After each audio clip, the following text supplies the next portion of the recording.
The Curse of the Old Cemetery, Part 5. The Final Offering. You ended it, brother, but it didn't end you. Kyle's journal, 3 years later. The town of Marrow Creek was whole again. The birds sang.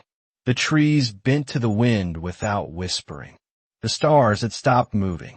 Time healed slowly, but it healed. The cemetery returned to overgrown silence. The graves aged peacefully. People no longer felt the compulsion to avoid the forest. The curse had broken, or so they believed. Kyle grew into a quiet teenager. He remembered everything. The woods, the dolls, the beat of that monstrous heart beneath the pit. But most of all, he remembered Eli. There were days he swore he saw his brother's shadow in the corners of his vision.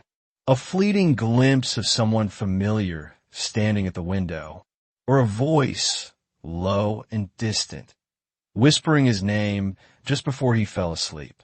He never told their mother. She was better now, whole, smiling. She baked again. She laughed again. Kyle didn't want to ruin that with the truth. That Eli had sacrificed everything for them, and it might not have been enough.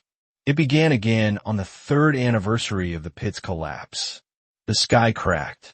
Not literally, but the clouds above town twisted into a perfect spiral. A silent, slow whirlpool no weather pattern could explain. Birds fell from the air. Time skipped. Kyle's clock jumped ahead 3 minutes at 3:33 p.m. exactly. And from beneath the floorboards of his room, he heard scratching. He dug that night. He peeled back the rotting boards, expecting mice or mold. But what he found was something far worse.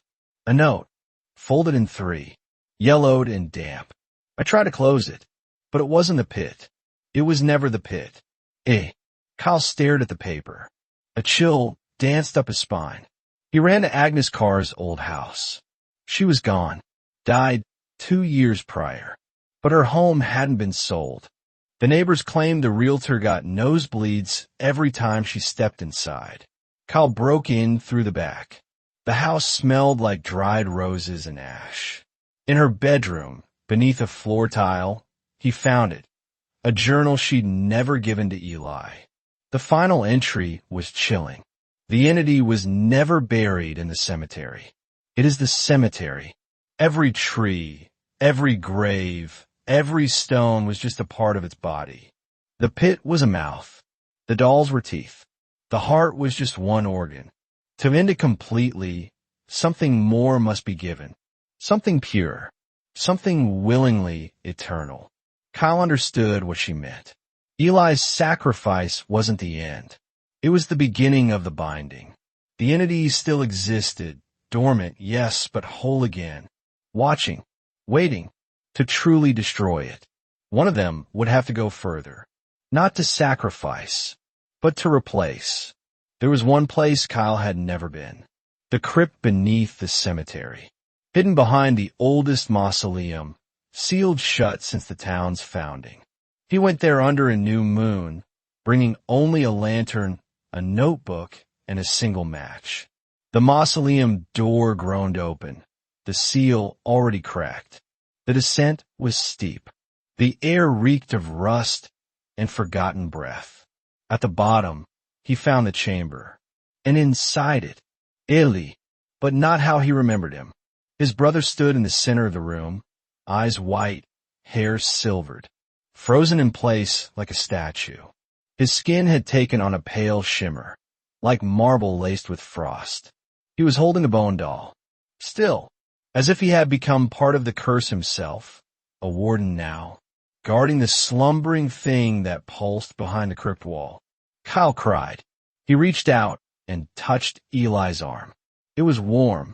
His brother blinked, slowly, and whispered, "I can't hold it much longer." Kyle trembled. "What do I do?" Eli didn't answer, but he didn't need to. Kyle knew. There had to be a final offering. One deeper than blood. One of memory. Of self. Someone had to willingly become the new vessel.